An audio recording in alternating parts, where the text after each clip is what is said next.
দূর থেকে আদর করতে ভীষণ ভালো লাগে, বাট কাছে গেলে ভয়ে একদম সিটিয়ে যায়।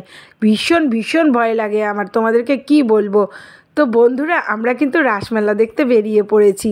রবিবারে বেরিয়ে গেছিলাম রাসমেলা দেখতে।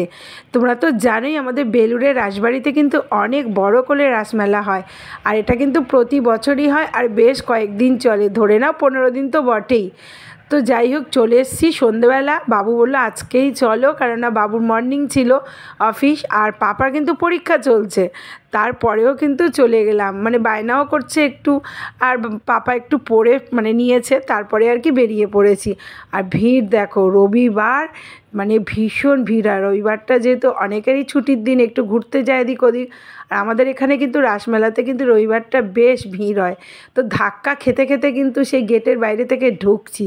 তোমাদেরকে কি বলবো, ক্যামেরা অনই করতে পারছি না, যখনই অন করছি একটুখানি আবার ধাক্কা খেয়ে যাচ্ছি। তো ধাক্কা খেতে খেতে এই যে ফাইনালি মন্দিরের ভেতরে এবার ঢুকে পড়েছি।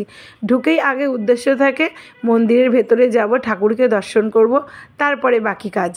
যদিও আমি কিন্তু মন্দিরে উঠিনি, তার জন্য ঠাকুরকে দর্শন করা হয়নি। পাপা আর আমার বাবু গিয়ে দর্শন করে এসছে।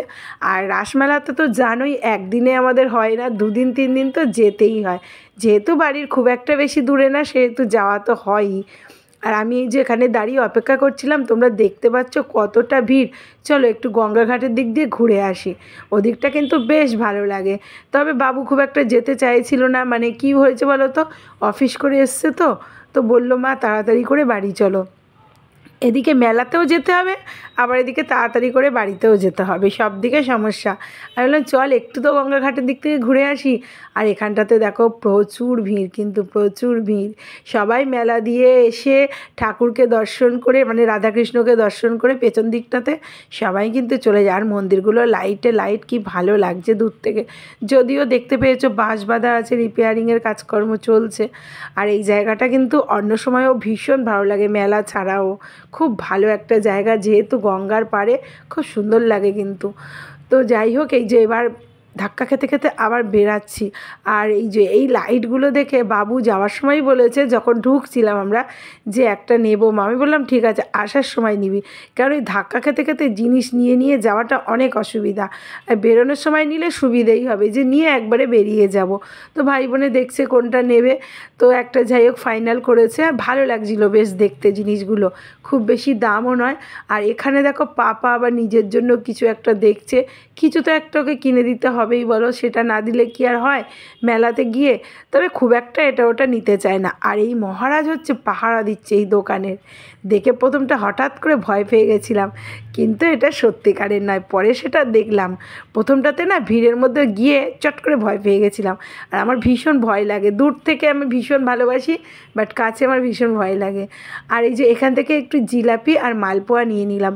মেলাতে গিয়ে একটু জিলাপি মালপোয়া না নিলে সেটা তো হয় না, তো সেটা নিয়ে নিয়েছি। আর আমরা কিন্তু কোনো কিছুই খাওয়া দাওয়া করিনি, কেননা রবিবার ছিল, আর দুপুরে কিন্তু মানে জমিয়ে খাওয়া দাওয়া হয়েছে, বিরিয়ানি হয়েছিল, তার জন্য মেলাতে গিয়ে কিচ্ছু খাওয়া হয়নি। আর এবার চলে গেলাম কাঁচের কাপের দিকটাতে। আমি তো তোমাদেরকে এর আগেও বলেছি, রাসমেলাতে কিন্তু কাচের জিনিস আমি কিনবই কিনবো। আর এইটা দেখো, মনে হচ্ছে যেন একটা জলের ফিল্টার, কি সুন্দর লাগছে দেখতে, আমার তো ভীষণ সুন্দর লাগছিল। একটা বড় ডাইনিং টেবিল হবে কাঁচের, আর তার মাঝখানে এটাকে সুন্দর করে সাজিয়ে রাখতে হবে, কি অপূর্ব দেখতে বলো।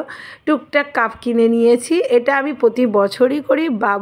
মানে বাবুরও খুব ইচ্ছা হয় যে রাসমেলায় যাব, মানে 4 জনের 4টে কাপ তো কিনবই। তারপরে চলে এলাম এই যে ফুলের দোকানে। আজকে সবটাই ছেলে মেয়ের পছন্দের জিনিসই কেনা হচ্ছে, আমি কিচ্ছু কিনিনি নিজে থেকে। আর কি কিনবো, প্রচুর জিনিস আছে। আর এখানে ফুলগুলো দেখো কি সুন্দর লাগছে, যেন মনে হচ্ছে না একদম টাটকা সত্যিকারের ফুল।